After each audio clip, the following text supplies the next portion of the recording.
سلام به شما. امروز میخوایم یه نگاه دقیق بندازیم به چکیده ای از کتاب قله ها و دره ها. نویسندش اسپنسر جانسنه. بله، همون نویسنده کتاب معروف چه کسی پنیر مرا جابجا کرد. دقیقاً این کتاب در مورد فراز و نشیب‌های ناگزیر زندگی و کاره و اینکه چطور میتونیم این دوران‌ها رو بهتر مدیریت کنیم. درسته. هدف اصلی اینه که بفهمیم چطور میشه زودتر از اون دوران‌های سخت که کتاب بهشون میگه دره‌ها خارج شد. و خب چطور بیشتر توی دورانهای خوب یعنی قله ها بمونیم. نکته جالبی که چکیده اولش میگه اینه که این قله ها و دره ها صرفاً اتفاقات بیرونی نیستن. نه اصلاً، یعنی خیلی به احساسات درونی ما و واکنش هامون ربط دارن. در واقع این دوتا کاملاً به هم پیوستن و روی هم اثر میذارن. خب داستان اصلی چکیده در مورد یه مرد جوانه که توی یه دره گیر کرده. احساس نارضایتی میکنه، انگار دیگه هیچی سر جای خودش نیست. آره، یه حس ناامیدی و سکون داره تا اینکه تصمیم میگیره یه کاری بکنه. و میره بالای یه کوه، یه قله و اونجا با یه پیرمرد دانا ملاقات میکنه. و اون پیرمرد خب یه دیدگاه خیلی جالب بهش میده. میگه که ببین، این قله ها و دره های زندگی و کار اینا به هم وصلن. وصلن؟ یعنی چی؟ یعنی کارهایی که شما توی دوران خوب روی قله انجام میدی میتونه زمینه رو برای دره بعدی آماده کنه. و برعکسش هم هست. آها. یعنی رفتار هوشمندانه شما توی دوران سخت توی دره میتونه شما رو سریعتر به سمت یه قله جدید هدایت کنه. پس این خیلی مهمه. یعنی ما منفعل نیستیم در برابر شرایط. دقیقاً. شما نمیتونی وقایع بیرونی رو کنترل کنی، ولی میتونی باورهات و کارات رو مدیریت کنی. خب حالا سوال اینه که اون پیرمرد دقیقاً چه راهکارهایی میده؟ مثلا وقتی توی دره‌ایم چطور میشه سریعتر ازش بیایم بیرون؟ ببین، اصل کلیدی اول اینه. توی همون شرایط بظاهر بد دنبال یه نکته مثبت یا یه حقیقت پنهان بگردی و ازش استفاده کنی. یه حقیقت پنهان؟ آره، چکیده خیلی تأکید میکنه که بزرگترین چیزی که شما رو توی دره نگه میداره خود اون شرایط نیست، بلکه ترس شماست. ترس. بله، ترس. یا حتی گاهی یه جور تظاهر به آسودگی که انگار داری اوضاع رو نادیده میگیری. اینا باعث میشن نتونی فرصت‌ها رو ببینی. پس قدم اول مدیریت ترسه. باید آگاهانه دنبال اون درس یا نکته مثبت بگردی. جالبه.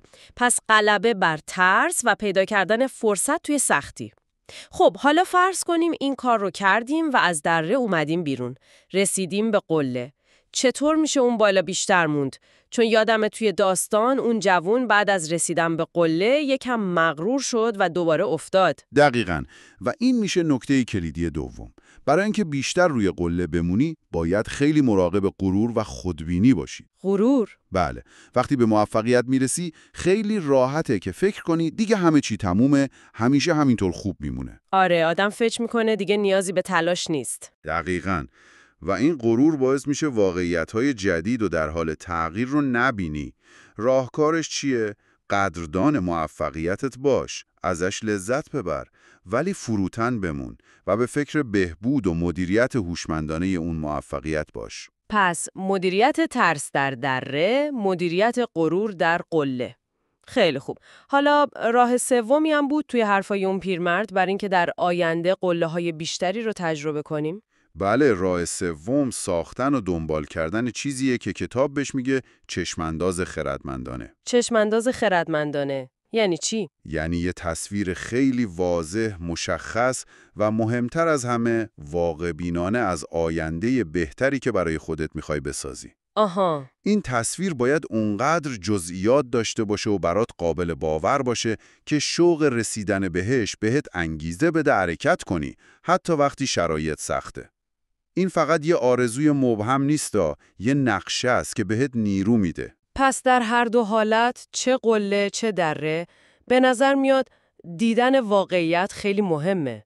نه اون چیزی که آرزو میکنیم، نه اونی که ازش وحشت داریم. 100% درسته. باید واقعیت رو همونطور که هست بپذیری، نه بهتر از چیزی که هست که خب روی قله منجر به غرور میشه و نه بدتر از چیزی که هست. آره، که توی دره باعث ترس و ناامیدی بیشتر میشه. واقعیت باید مثل یه دوست راهنما کنارت باشه. جالبه که کتاب حتی یه وضعیت دیگه به اسم جلگه رو هم مطرح میکنه. جلگه؟ آره، یعنی زمانی که نه دقیقاً روی قله‌ای نه توی دره، یه وضعیت میانه. این لزوماً بد نیست.